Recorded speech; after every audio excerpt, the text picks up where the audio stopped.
그 6월절 만찬에 대해서 같이 은혜를 나누기를 원합니다. 아, 오늘이 종려주일인데 예수님이 예루살렘에 입성하실 때 유대인들이 종려나무 가지를 꺾어서 길에 펴고하면서 호산나 호산나 다윗의 자손 예수여, 그 호산나 이렇게 구원하소서 구원하소서 이런 뜻인데, 그 예수님을 이렇게 맞이하며 환호했던 그날, 예루살렘에 입성하시는 날을 기억하면서 우리가 종려주일이라 이렇게 지킵니다. 고난주간의 시작이다라고 보시면 돼요. 이제 그 고난주간에 이제 그 예수님이 이제 제자들과 마지막 만찬을 하시는 장면이 나오는데 오늘 본문의 말씀입니다. 그래서 오늘 6월절 만찬에 대해서 여러분들과 함께 같이 살피면서 오늘 우리들에게 어떤 의미가 있는지 한번 같이 나누기를 원합니다. 6월절이라고 하는 이 단어는 히브리 말로 페사흐, 6월절. 헬라어로는 파스카, 영어로는 패스오버 이렇게 말합니다. 6월절 패사흐라고 하는 이 단어는 넘어가다, 뛰어넘다, 그리고 덮다, 보호하다, 그리고 쩔뚝거리다, 이런 의미들을 가지고 있는 단어예요. 그래서 이제 하나님께서 이스라엘 백성들을 애굽에서 이끌어내실 때 어린 양의 피를 문 인방과 좌우 설치에, 이스라엘 집의 그 문 인방과 설치에 바르게 되면은 그 죽음의 사자가 애굽의 장자들을 다 칠 때 이스라엘의 장자들은 치지 아니하고 뛰어넘어간다. 그래서 한자로는 뭐 이렇게 과월절 이렇게 이야기도 합니다. 그 6월절이라 이렇게 넘어가다, 그런 뜻으로 우리가 이해를 하고 있어요. 이제 쉽게 우리가 6월절 그러면은 이스라엘이 어린 양의 피로 구속받아서 애굽에서 나온 날을 기억하는 절기이다. 그래서 니산월 1월, 니산월이 유대력으로 1월 달인데 1월 14일이 6월절입니다. 그리고 15일부터 21일까지는 무교절이라 그러는데, 보통 14일에서 21일까지 7일 동안을 누룩이 없는 빵을 먹는다 그래서 무교절이라 이렇게 기본적으로 이해를 합니다. 그래서 출애굽기 12장 14절에 너희는 이 날을 기념하여 여호와의 절기를 삼아서 영원한 규례로 대대로 지킬지니라. 그래서 이 날이 6월절이라는 거, 6월절 기념해서, 기념하다 이 말이 자카르 또는 이제 명사로 제케르라고 하는 거, 기념하여 기억하라고 하는 것이죠. 15절에 출애굽기 12장 15절에 보면은 너희는 이레 동안 무교병을, 그러니까 무교병을 먹을지니, 그래서 무교병은 효모 이스트가 들어가지 아니야, 그냥 밀가루 반죽해서 그냥 이렇게 구운 거. 그러면 여러분들 우리가 이제 과자 비스켓 종류 먹을 때 전 달지도 아니한 그런 비스켓 있잖아요. 그거 이제 이렇게 잼 발라가지고 이렇게 먹는 그런 비스켓 종류 하나가 있는데, 제가 이번에 성찬 예식할 때 그 무교병과 같은 그 비스켓을 이 떡으로 갖다 놓을까 그렇게 생각을 한동안 했습니다. 왜냐하면 가장 가까운 맛이니까. 여기는 카스테라는 이미 효모가 들어가서 달달하게 만들어서 무교병과는 거리가 먼 떡이에요. 빵이다라고 하는 거죠. 그래서 이제 조금 더 의미를 생각해 볼 때 밀가루 아무런 설탕 가미되지 않고 그냥 씹으면은 그냥 톡톡톡톡 이제 그런 맛 나는 비스켓을 여기다 갖다 놓고서 드시게 하면은 오히려 더 의미들을 생각해 볼 수 있을 것 같은데, 이제 제가 얘기했더니 우리 목사님 중에 한 분이 그 씹어 먹으면 바삭바삭 이렇게 오도독오도독 소리 나가지고 별로 은혜가 안 될 것 같아요. 그래서 제가 참았습니다. 별나게 할래다가. 그리고 한 주간 동안 이 말씀을 보면서 아, 다음 해에는 이 종료주일에 6월절 음식을 준비해 가지고 여기서 우리가 식구들이 같이 6월절 음식을 이제 그 6가지 종류 양고기하고 또 포도주하고 해서 예, 우리 같이 내년에는 6월절 행사를 좀 하면 좋겠다 이런 생각이 됩니다. 동의하시면은 이해하세요? 아주 조심스럽게 포도주 얘기가 나오니까 여러분들이 아주 되게 좋아하시는 것 같아요. 예, 무교병을 먹으면서 이 누룩을 온 집에 다 뒤져가지고 먼지하고 하여튼 누룩을 싹 제거하는 그날이 6월절입니다. 그래서 한 3차례 걸쳐가지고 누룩을 제거하는 대청소하는 날이 6월절이다라고 생각하시면 돼요. 누룩을 제거하기 위해서. 그리고 이제 유교병을 먹는 발효가 된 음식을 먹는 자는 이스라엘 중에서 끊어지리라 그랬어요. 끊어지리라.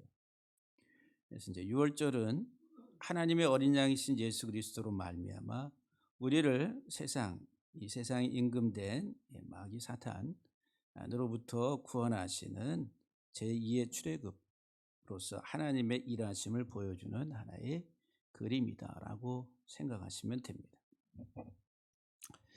여기 6월절 접시가 있습니다. 예루살렘 가면은 이런 접시를 팔아요. 성지 가면은 6월절을 히브리 말로 세데르 이렇게 세데르 이제 세데르라고 하는 이 6월절 그 위에 이제 가운데 중앙 위에 보면은 페사흐라고 하는 히브리 문자가 기록이 돼 있고 거기에 이제 6가지의 음식이 이렇게 담아져 있습니다. 그리고 양쪽 4귀퉁이로 해가지고 포도주 잔이 4개가 이렇게 올라가 있습니다. 보입니까? 포도주 잔? 숨은 그림 찾기. 눈이 크시면 볼 수가 있는데, 그래서 이제 원래 이제 그 6월절 만찬의 메인 메뉴는 무교병입니다. 맛자라고 하는 무교병. 복수로는 이제 마초트 그러는데 맛자. 그러니까 이제 발효가 되지 아니한 그냥 푸석푸석한 딱딱한 하나의 그 비스켓이다라고 보시면 돼요. 그래서 실제 그 무교병은 그렇게 납작해가지고 이렇게 네모나게 해가지고 비스켓처럼 만들어서 그렇게 먹습니다. 이게 이제 메인 메뉴가 돼요. 이 무교병이. 그 다음에 이제 쓴나물을 먹으라고 그랬죠.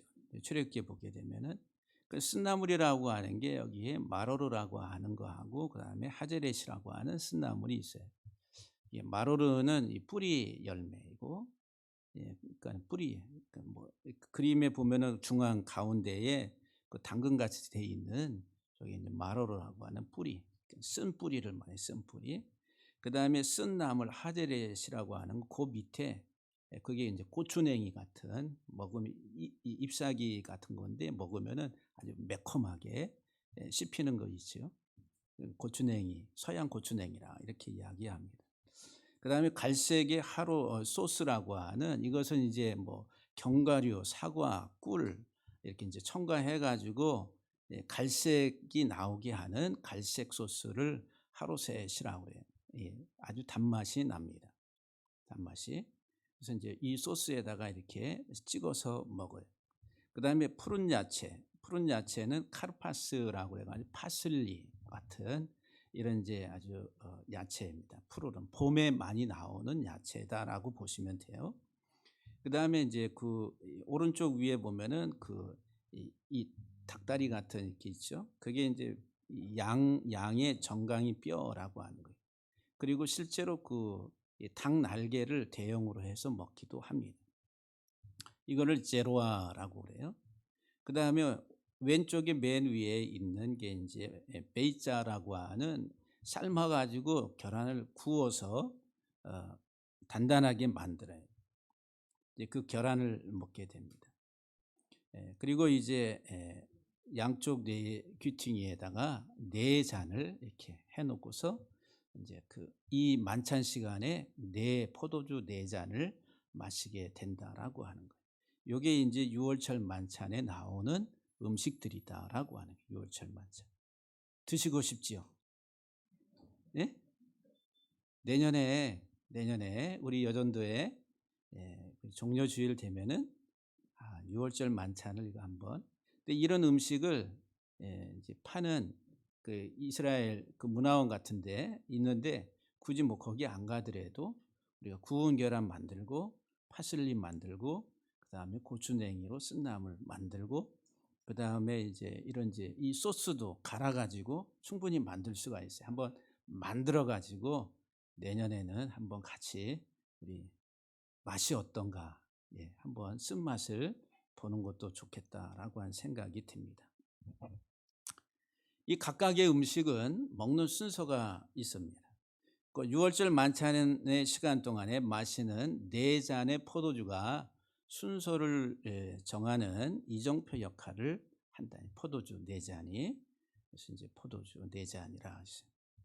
유월절 만찬은 네 잔의 포도주를 기준으로 이스라엘 역사에서 가장 중요한 출애굽 사건을 과거와 현재 그리고 미래의 시간 속에서 재현해내는 것을 그 목적으로 하고 있다는 거예요. 그러니까 애굽에서 종살이 하던 이스라엘 민족이 하나님의 은혜로 어린 양의 피를 통해서 거기서 나온 것을 하나님의 은혜로 구원받은 것을 기억을 하면서 과거, 현재, 미래의 그 역사적인 사건을 현재적으로 또 적용하고 그것을 계속 기억하는 하나의 그 교육이다라고 하는 거예요.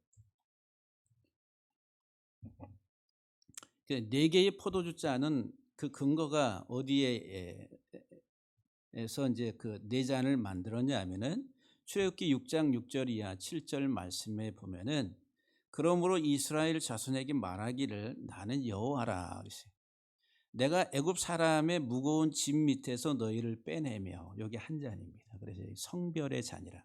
애굽에 종됐던 땅에서 그들을 빼낸 것. 그래서 구별했다, 성별했다. 그래서 이제 하나님이 우리를 구별했습니다 하고 한 잔을 딱 마셔요. 그리고 그들의 노역에서 너희를 건졌다. 그래서 나찰이라고 하는 독수리 날개로 업어서 그들을 구원해냈다, 해방시켰다라고 하는 개념에서 두 번째 또 잔을 마십니다. 그리고 편팔과 여러 큰 심판들로서 너희를 속량했다. 그래서 이 속량하다 이 말은 값을 지불하고 샀다라고 하는 구속의 잔이라고 하는 거예요. 그래서 이제 요 구속의 잔을 한 잔 또 마시고 그다음에 네 번째는 너희를 내 백성으로 삼고 나는 너희 하나님이 되리니. 그래서 이거는 현재로부터 이제 미래에 일어날 하나님 나라 공동체로 우리를 부르셨다라고 하면서 이제 장차 또 메시아가 와서 이 하나님 나라를 완성할 것이다라고 미래를 바라보면서 이제 한 잔을 하게 됩니다. 우리 네 잔을 마시게 되는 거예요. 네 잔을 여러분들에게 내년에 포도주를 네 잔을 제공하면은 다 취해가지고 집에 못 가실 것 같기도 하고. 6월절 만찬의 그 순서를 우리가 좀 이제 따라서 한번 여러분들에게 간단하게 좀 설명을 드리면서 그 개념을 이해를 좀 하려고 합니다.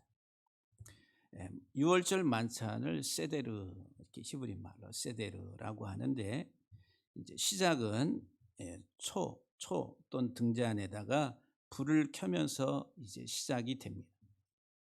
이 불을 켜는 것은 세속으로부터 구분하는 거룩의 의미가 있는데 이 불을 켜는 역할은 보통 집에 어머니가 합니다. 어머니가.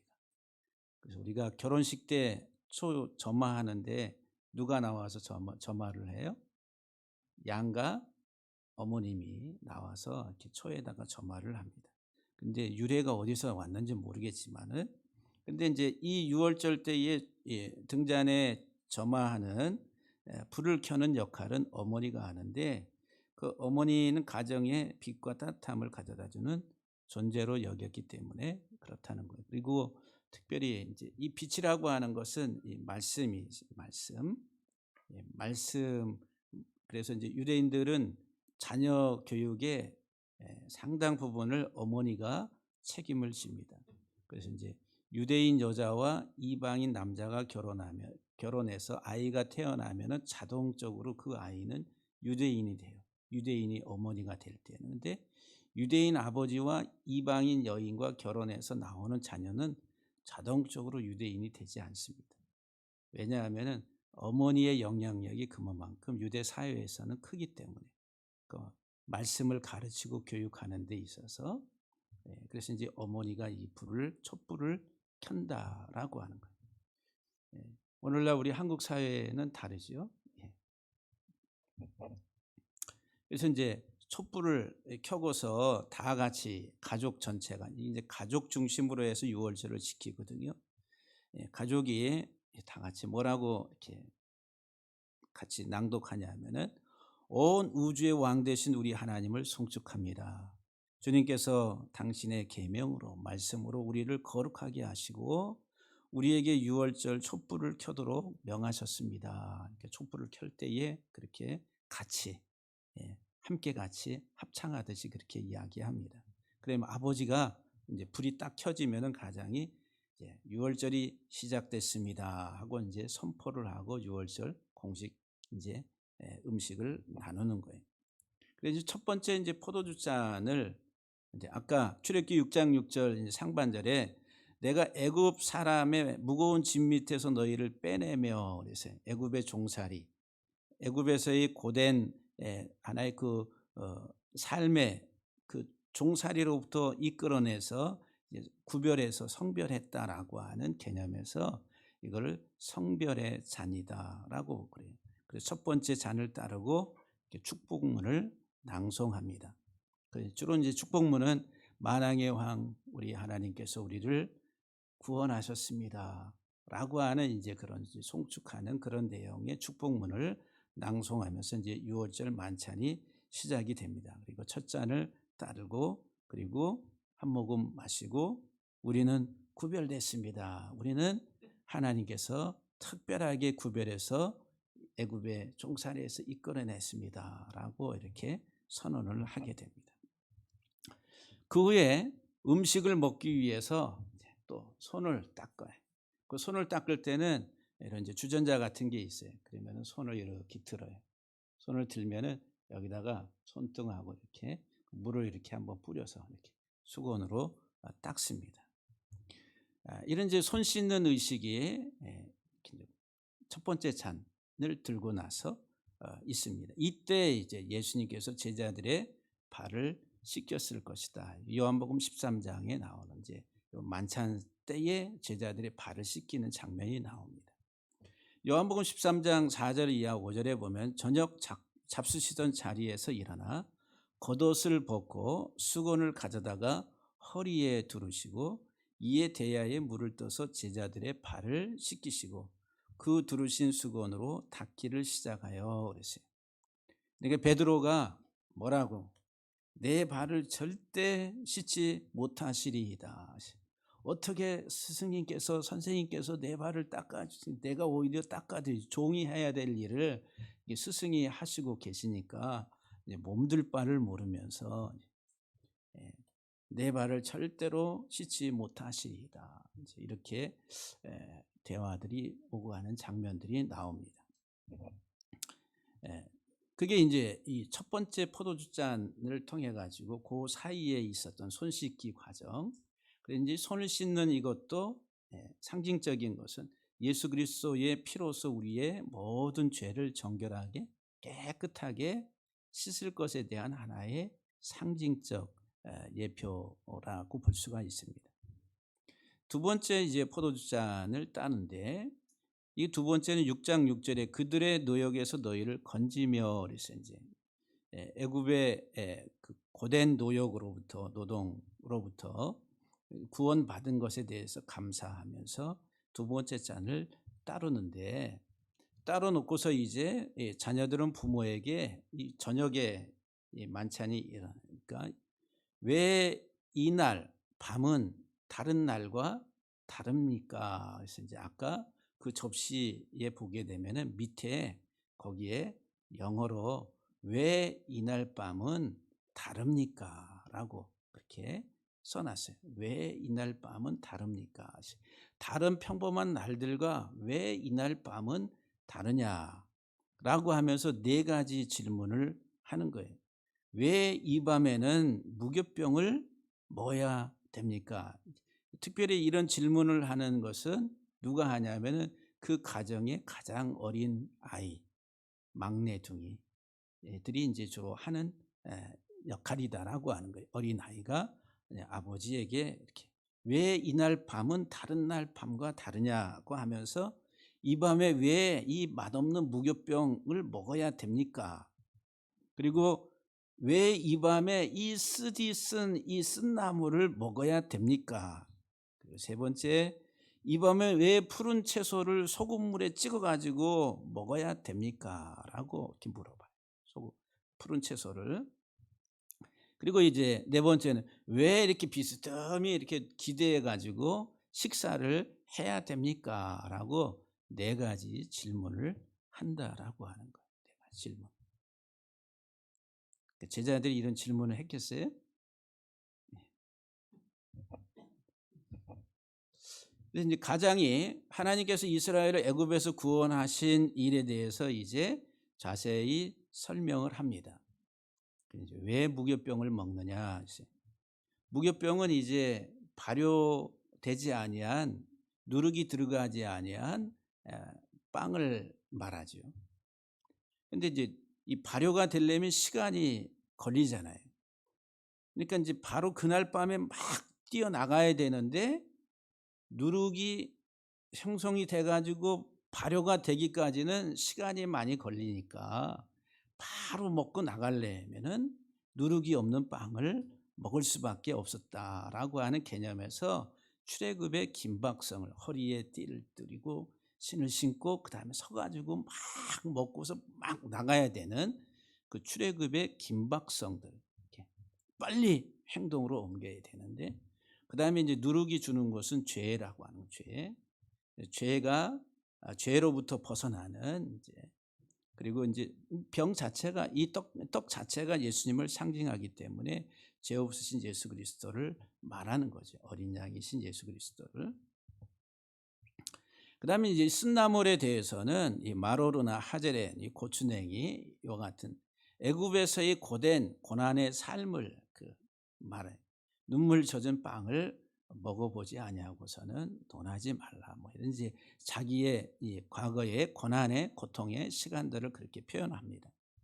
쓴나물 자체가 애굽에서의 고된 고난의 종의 삶을 이야기하고, 근데 갈색 소스라고 하는 이것은 이제 회반죽 그릇, 회반죽 벽돌. 그러니까 애굽에서 이제 고된 노역을 할 때에 라암셋이라고 하는 국고성을 세우는 데에 석회를 가지고서 벽돌을 구워서 지푸라기를 갖다가 집어넣고 해서 성을 쌓다 하는 거예요. 그 고된 노동을 상징하는 거예요. 이 갈색 소스가. 그런데 이 갈색 소스가 이제 이런 견과류나 사과 뭐 이런 것들을 넣어가지고 꿀을 넣어서 아주 달달하게 만들어요. 이렇게 이제 이 소스가 이렇게 묽지 않고 상당히 진하단 말이에요. 걸쭉하게 해서 먹는데, 근데 아주 달달해요. 왜 이렇게 달달하게? 회반죽이라고 하는 그것은 애굽에서의 벽돌을 만들어서 성을 쌓던 그 고된 노역을 상징하지만 하나님은 그런 고난 고통을 우리에게 이 달콤함으로 바꿔주셨다는 거예요. 고난을 하나님은 선으로 우리에게 축복으로 바꿔주셨다 하면서 이제 그 소스에다가 찍어 먹는다라고 하는 거예요. 이 푸른 야채를 그리고 소금물에 이렇게 찍어 먹는데 소금물이 소스로서 맛있어요? 맛없어요? 먹기가 너무 짜잖아요. 그러니까 이제 이 소금물이 상징하는 것은 눈물이라는 눈물, 고난의 고통의 눈물. 그래서 이제 푸른 채소는 이제 애굽에서 나온 이스라엘을 상징하는데 이 봄이라는 게 봄, 이 푸른 채소. 그래서 이 6월절은 춘분 때에 이제 일어난 사건이잖아요. 그러니까 봄에 아주 싱싱한 푸른 채소들, 그것은 이스라엘의 봄을 상징하는 거예요. 새 생명으로 새롭게 탄생한. 그런데 그 채소를 어디에다가 소금물에다가 찍어 먹으라는 거예요. 애굽에서의 눈물의 삶을 잊지 말라고. 지금 새로운 생명의 삶을 살지만은, 이런 축복의 삶을 살지만은 애굽에서의 눈물의 삶을 잊지 말라고 소금물에 푸른 채소를 찍어 먹었다라고 하는 거예요.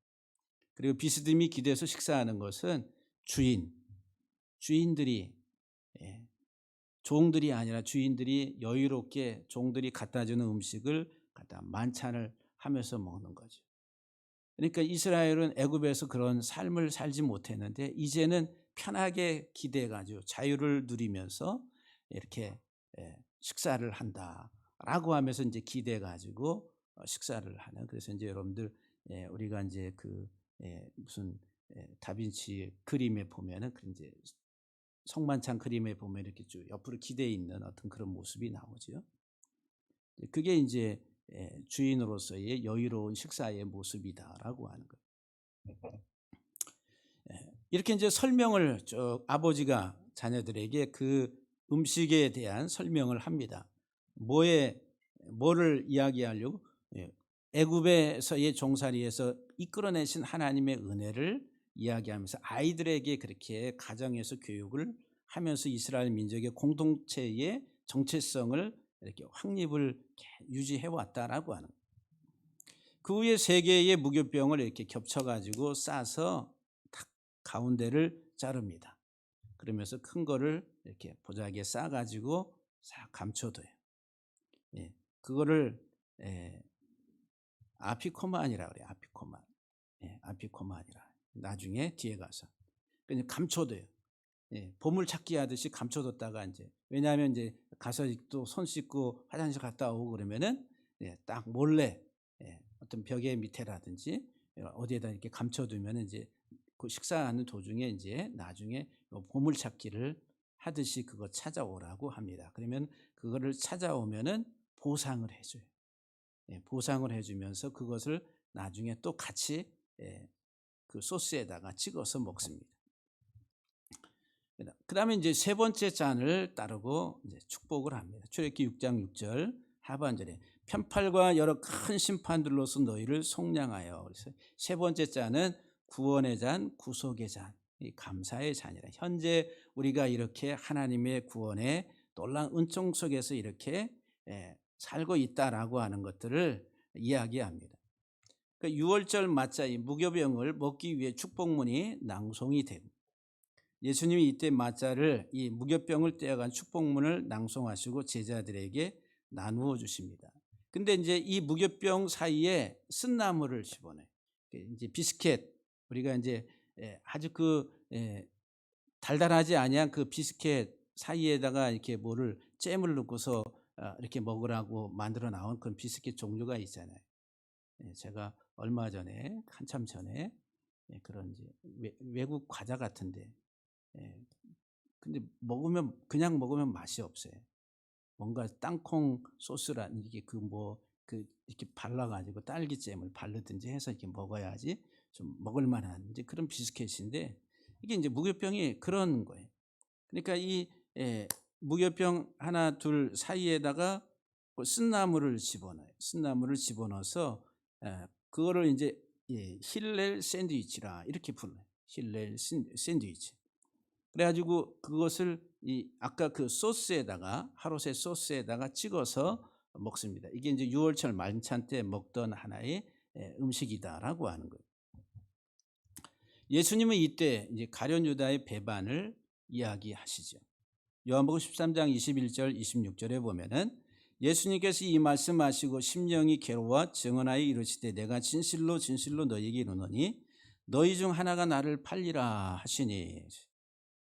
그러니까 내니까 서로 물어보죠. 그러니까 예수님께서 뭐라고 대답하시냐면은 내가 떡 한 조각을 적셔다가 주는 자가 그니라 하시고 한 조각, 이 힐렐 샌드위치 한 조각을 적셔서 어디에? 하롯의 소스에 적셔가지고 누구에게? 가룟 시몬의 아들 유다에게 주시니 그랬어요. 그래서 이제 이 가룟 유다는 어린 양을 먹기 전에, 어린 양고기를 먹기 전에, 그리고 이 무교병을 먹기 전에 이 만찬장을 빠져나감으로 인해 가지고 유월절 식사에 본 식사에 참여한 사람이 되지 못했다라고 하는 거예요. 초반부에는 참여했지만은. 그래서 오늘 본문 마가복음 14장 18절 이하 19절에 다 앉아 먹을 때에 예수께서 이르시되 내가 진실로 너희에게 이르노니 너희 중 한 사람 곧 나와 함께 먹는 자가 나를 팔리라 하신데 그들이 근심하며 하나씩 하나씩 나는 아니지요 하고 말하기 시작합니다. 그래서 예수님께서 말씀하시기를 열둘 중에 하나 곧 나와 함께 그릇에 손을 넣는 자니라. 인자는 자기에 대하여 기록된 대로 가거니와 인자를 파는 그 사람에게는 화가 있으리로다. 그 사람은 차라리 나지 아니하였더라면 자기에게 좋을 뻔하였느니라. 이제 가룟 유다에 대해서 이렇게 말씀을 합니다. 유다의 배반에 대해서 이제 이 가룟 유다는 이제 성경에서 그리고 역사적으로 또 일반 사회 속에서도 배신자의 대명사라고 하는 거예요. 그래서 이제 우리 사회는 유다라고 하는 이름을 좋아하지 않죠. 근데 원래는 예수님은 무슨 지파의 유다 지파의 후손. 그래서 이제 다윗의 계열로 왕으로 오신 유다 지파는 왕의 지파거든요. 그런데 지금 오늘 우리들은 이제 유다 그러면은 배신자의 아이콘으로 이렇게 불려지고 있습니다. 그래서 예수님께서 유다에 대해서 뭐라고 이제 아주 그 강력하게 이야기하신 말씀 중에 하나가 너희 중에 하나는 마귀니라 그러신 마귀라 그래요. 마귀. 당시 종교 지도자들이나 이런 사람들에게는 너희는 너희 아비 마귀에게서 났다 해서 마귀의 자식이라고 그랬는데 유다에 대해서는 너는 마귀니라 이렇게 마귀니라고. 그리고 지난주에 살폈던 그 향유 옥합을 깨가지고 예수님의 이제 발을 씻겨드리는 그 마리아의 행동에 대해서 300데나리온의 가치를 가지고 가난한 자들을 도와주면 좋을 텐데 하면서 이제 오히려 비난을 하니까 예수님이 이 가룟 유다에게 뭐라고 이야기하시냐면 도둑놈이라. 도둑놈. 가난한 자를 생각하는 것이 아니라 본질상 도둑놈이라. 그러니까 마귀요 도둑놈이고 그리고 오늘 차라리 나지 아니었으면은 좋을 뻔하였다라고 이야기해요. 가장 비극적인 인물로서 이 가룟 유다를 이야기하고 있습니다. 정말 이 가룟 유다 우리가 많이 생각하게 되는 그런 인물이다라고 생각이 됩니다. 그러니까 예수님을 이렇게 이제 배반을 하게 돼요.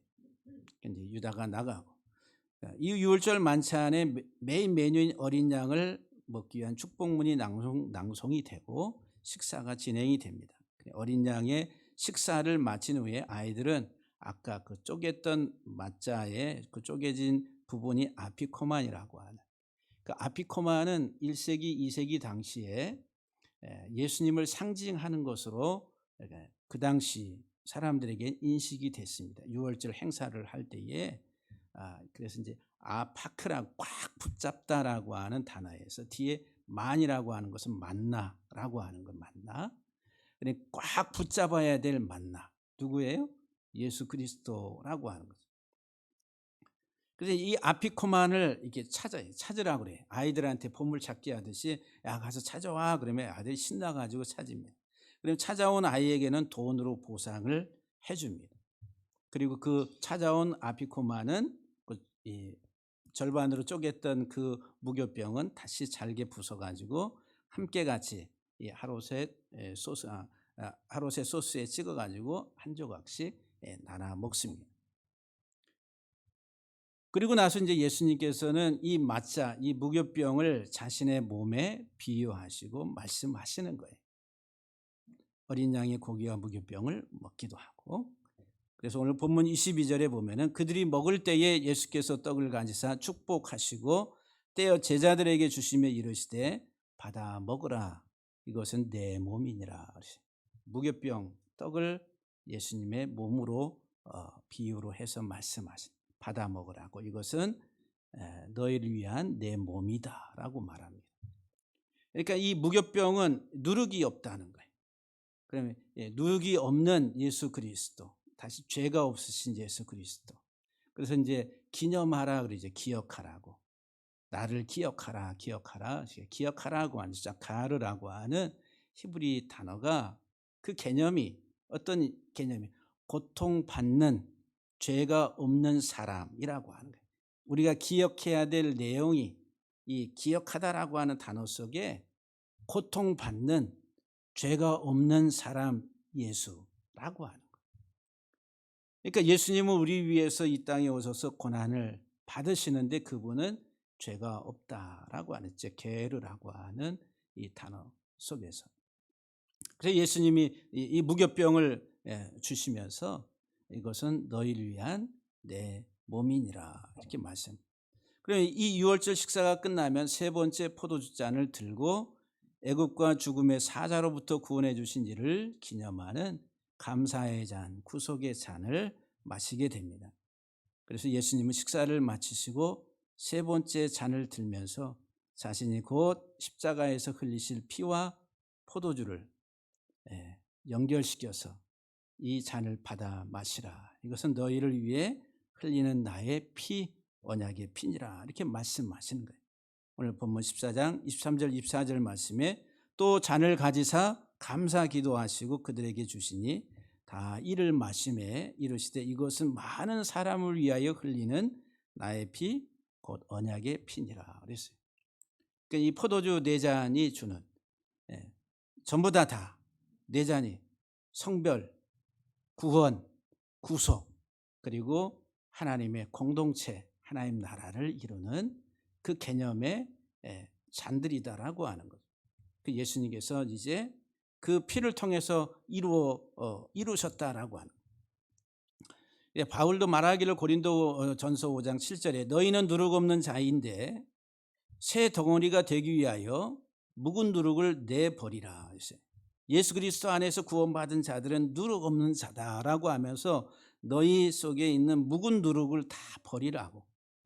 우리의 유월절 양 곧 그리스도께서 희생이 되셨느니라 그랬어요. 유월절 양, 어린 양 예수 그리스도가 희생이 되셨다. 그래서 오늘 이제 고린도전서 11장 24절 25절에 축사하시고 떼어 이르시되 이것은 너희를 위하는 내 몸이니 이것을 행하여 나를 기념하라 하시고 식후에 또한 이와 같이 잔을 가지시고 이르시되 이 잔은 내 피로 세운 새 언약이니 이것을 행하여 마실 때마다 나를 기념하라. 기념하라. 자, 가르라고 하는 기념하라고. 그래서 이제 예수님께서 이 유월절 만찬에서 마시신 잔이 이 세 번째 잔까지라고 하는 예수께서 마신. 그래서 이제 예수님은 장차 하나님 나라에서 제자들과 함께 새 것으로 마실 때까지 아직 하나님 나라가 완성이 되지 않았으니까 다시 오셔서 다시는 포도주를 마시지 않을 것이라고 선언한. 그래서 예수님은 세 번째 잔을 마지막으로 드시고 자신 세상을 떠날 것을 예고하셨다라고 하는 거예요. 진실로 너희에게 이르노니 내가 포도나무에서 난 것을 하나님 나라에서 새 것으로 마시는 날까지 다시 마시지 아니하리라고 하시고 이제 겟세마네로 나아가십니다. 그래서 이제 이 세 번째 잔을 마신 다음에는 네 번째 잔을 마셔야 되는데 마셨는지 안 마셨는지 그거는 알 수가 없습니다. 네 번째 잔은 하나님 나라의 잔치를 말하는 어린 양의 혼인잔치, 완성된 하나님 나라에서의 모습을 이야기한다는 거예요. 너희를 내 백성으로 삼고 나는 너희의 하나님이 되리니. 그래서 이제 많은 사람들은 세 번째 잔까지 마시고 이제 감람산으로 참미하면서 제자들과 함께 가셨다라고 기록합니다. 그러니까 6월절 만찬을 마치는 시간은 대략 자정쯤 돼서 끝납니다. 만찬을 마친 사람들은 저마다 가정 지붕으로 올라가 가지고 감사의 찬송인 시편 115편에서 118편을 할렐송을 부릅니다. 하나님이 우리를 구원하신 것에 대해서 애굽의 고된 종살이에서 구원하신 것에 대해서 시편 113편부터 118편까지가 할렐송인데 그 13편은 전반부에 식사하기 전반부에 부르고 15편에서 18편까지는 식사가 끝난 다음에 부른다라고 하는 거예요. 그래서 예루살렘 주민들이 동시에 불러대는 이 할렐송으로 인해서 예루살렘 주변의 산들이 흔들릴 정도였다라고 하는 거예요. 이게 역사가들이 그렇게 기록하기를, 6월절 날 만찬을 마치고 온 집안 식구들이 다 그 지붕으로 올라가 가지고 할렐송을 부른다는 거예요. 그러면 그 높은 산에서 이제 울림들이 있을 거 아니에요. 흔들릴 정도로 그렇게 이 할렐송을 불렀다라고 하는 거예요. 그래서 예수님과 제자들도 최후의 만찬을 마치시고 이 할렐송을 부르면서 감람산으로 올라가셨다. 이제 마지막 죽음을 앞에 두고 다시 진을 다 짜내는 겟세마네의 기도를 하시기 위해서 감람산으로 올라가시는, 이게 6월절 저녁 만찬에 일어났었던 하나의 줄거리들이다라고 하는 거예요. 그러면은 사랑하는 성도 여러분들, 하나님은 우리들을 사랑하셔서 우리의 누룩을 다 제하시고 우리의 죄를 제하시고 깨끗하게 정결하게 다시 하나님 자녀 삼으시기 위해서 우리가 할 수 있는 건 아무것도 없는데 하나님이 독생자 예수 그리스도를 이 땅에 보내주셔서 우리를 정결하게 깨끗하게, 그래서 무교병을 주시면서 받아 먹으라, 이것은 내 몸이라. 또 포도주잔을 주시면서 받아 마시라, 이것은 너희를 위해 흘리는 나의 피라고 말씀합니다. 예수님의 고난과 죽음을 통해서 저와 여러분들이 정결함을, 우리의 모든 죄가 누룩이 다 제거되고 깨끗하게 정결함을 받는 은혜를 입게 됐다라고 하는 거예요. 할렐루야. 그래서 이제는 우리가 누룩부터 벗어난 정말 정결한 하나님의 자녀들로서의 삶을 잘 감당하는 우리 모두가 되기를 주의 이름으로 간절히 축복합니다.